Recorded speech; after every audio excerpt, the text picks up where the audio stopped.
there YouTube, welcome to another video here on the channel. My name's Emily. It's World Theatre Day. Well, it was on Thursday last week. Oops. I genuinely had an awful week at work and I wanted to have one day off in which I was going to film this video, but I just slept. I got home, fell asleep about midnight, woke up about 8, went back to sleep about 10, woke up about 3, and just spent the day just sitting doing not much. And I just didn't really want... I want to make a YouTube video when I feel like I am ready to make a YouTube video. And today I feel that. So that's why I'm here. So apologies for the delay.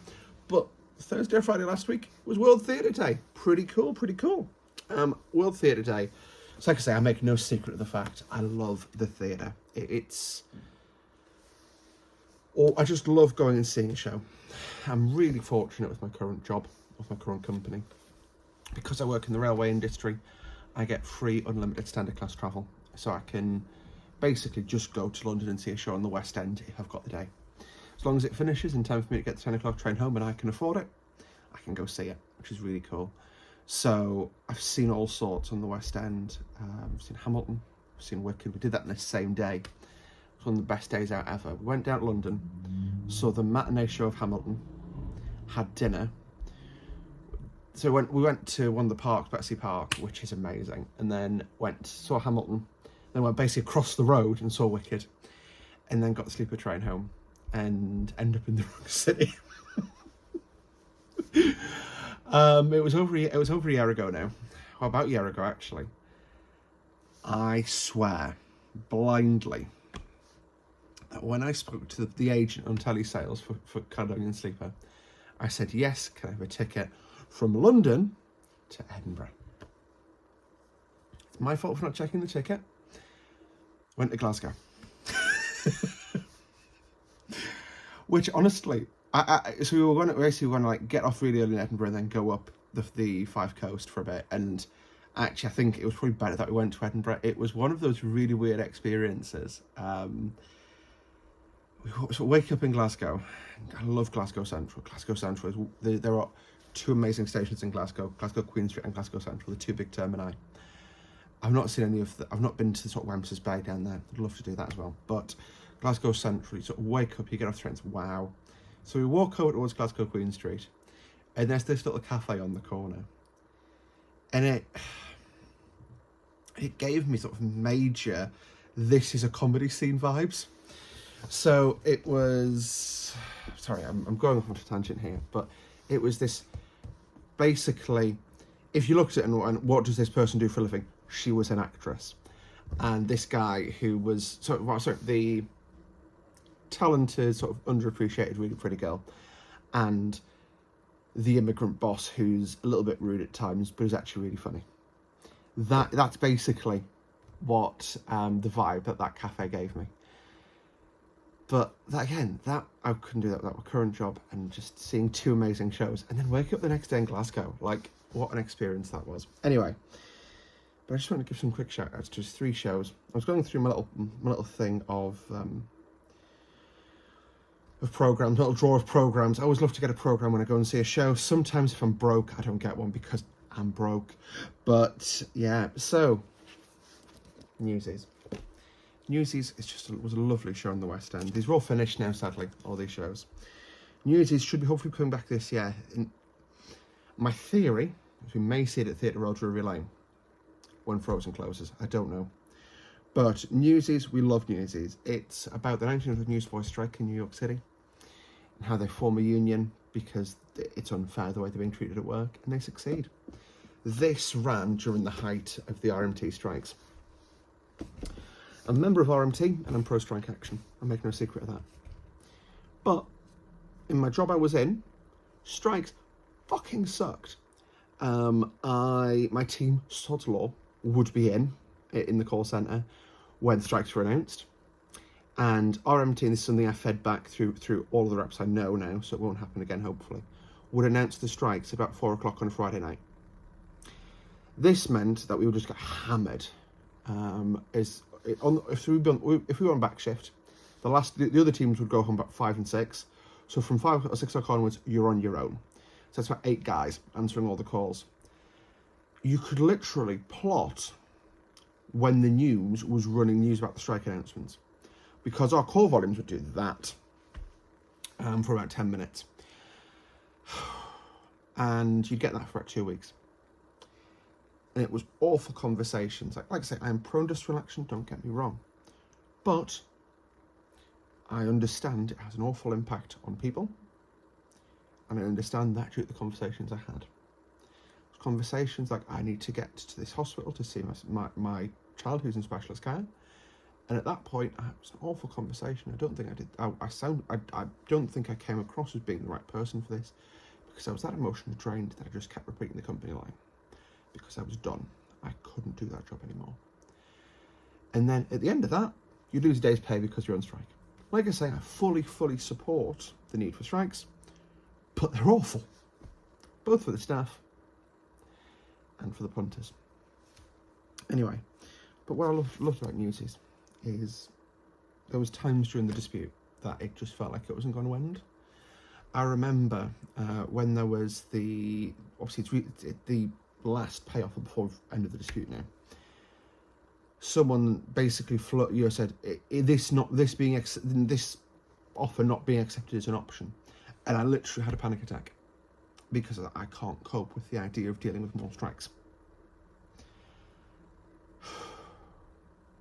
Sorry, I just went back to a really dark place there. But I loved Newsies because I'd go and see it, and it would be, yes, we can do this. Yes, we can. And it would just restore that hope, like doing your best and knowing that you are doing the right thing means, you'll come out on top. And I know that's a very Disney-fied way to look at the world, and I know that's not how the world works, but it was just lovely to go and see. The music's pretty good too. It's an Alan Menken job, so the music was always going to be good. But Newsies is just this. Newsies is less sort of plot-based and more sort of what makes Newsies a good show. It's not so much the plot, it's the music and the dance numbers. The dance numbers are fabulous. And like I say, my theory is Newsies is coming back. Fingers crossed. I don't know though. Like I say, the Twitter still says, come back like in 2024 for more information. Dear Disney Theatre, it's 2024, lads. Spill the beans. But yeah, that was Newsies. I love Newsies. I've got 2 more programmes here from my 2 God tier shows. Come From Away. Somewhere in the middle of nowhere, you found your heart, but left a part of you behind. I was so hard not to sing that. Come From Away. It's just, it is the show we love. Come From Away. So this is going to sound like an awful musical, but it was the first show I saw in the West End, and the first time I was there, I cried for the first half of it, because I was finally there seeing this show. I loved Come From Away before I went to see it. It's a show. The story sounds awful, but bear with me. September 11th, 2001.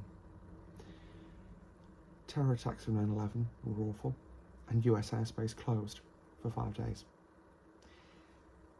36 aeroplanes diverted in the tiny town of Gander in Newfoundland. They not far off doubled the population of the town overnight. It's the story of what they got up to over those 5 days, and it's amazing. It's a show that you'll go and see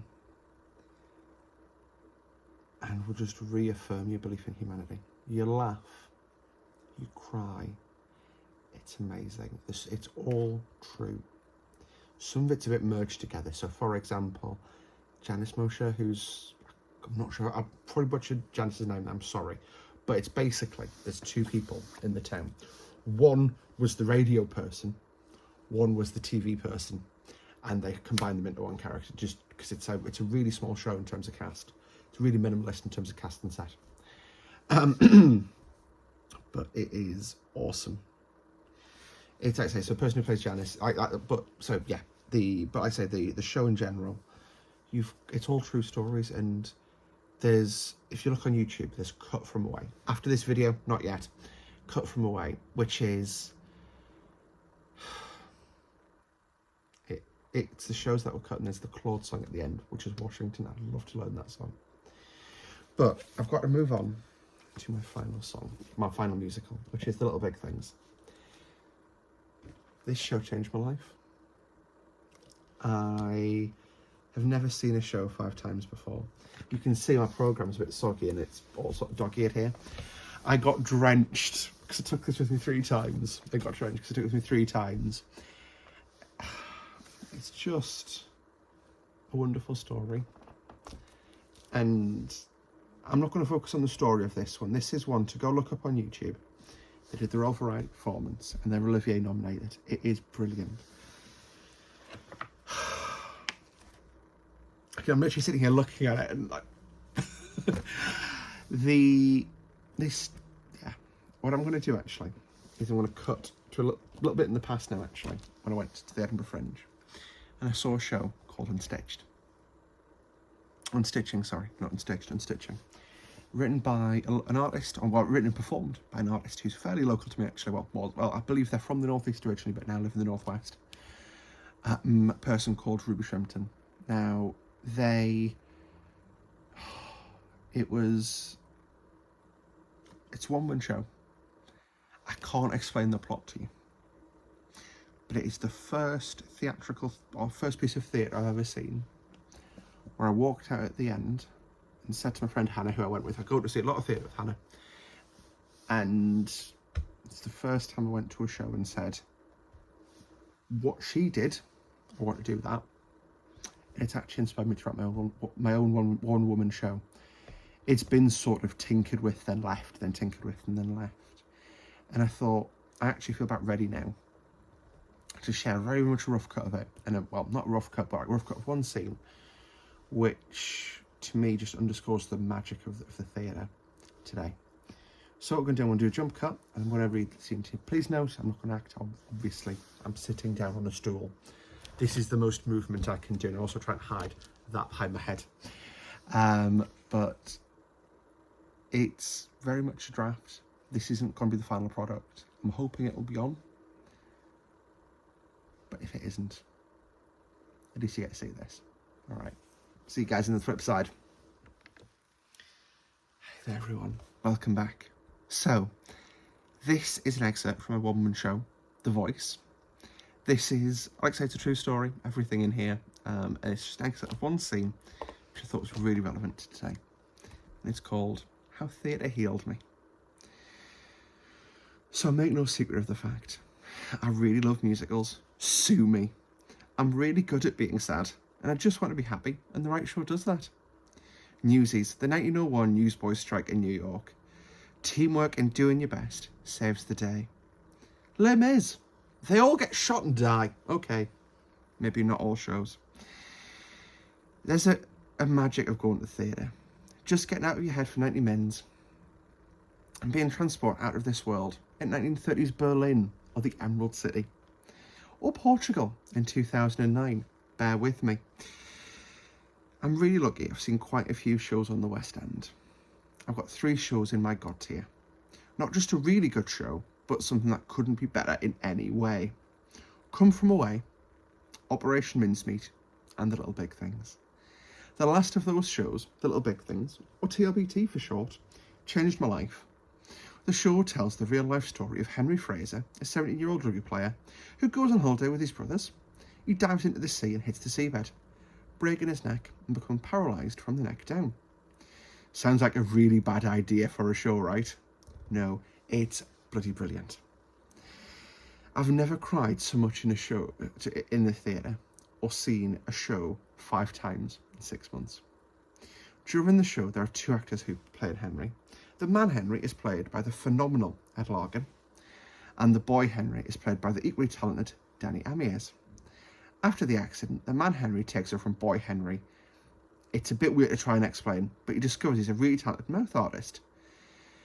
In the penultimate scene of the show, Agnes, who's Henry's physio, played by Her Royal Highness Amy Trigg, comes to check in and asks Henry Henry asks her when she stopped seeing her before. Sorry, bit of context. Agnes is also a wheelchair user who became a physio after a car accident changed her life. And Agnes says they're always a part of us, but after a while they just step back.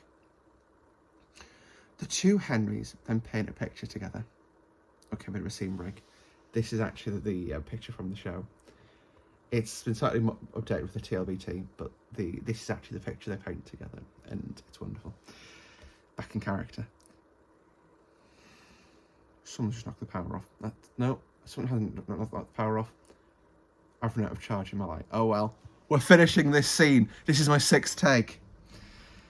The two Henrys then paint a picture together, and through probably the greatest musical number ever. And at the end, Henry sort of pushes other Henry away. The first time I saw the show, I didn't have the words to describe how I felt. After the second or third time, I realised it had changed the way I thought about myself. I'm trans, if you still haven't figured that out. For a long time, the way I saw myself in my mind's eye was basically a guy in a dress. One of my ex-partners once sent me a picture of a very butch guy in lingerie, sticking his member into the exhaust of a car and going, "Ha, that's you." But that's how I saw myself, just ugly. That's the easiest and probably least painful way to describe it. But after that day in the theatre, I still don't like the way I look. But I've learned to accept the way that my body looks. I guess him from before just stepped back. He'll always be a part of me, and that's okay. But he's not controlling my life anymore.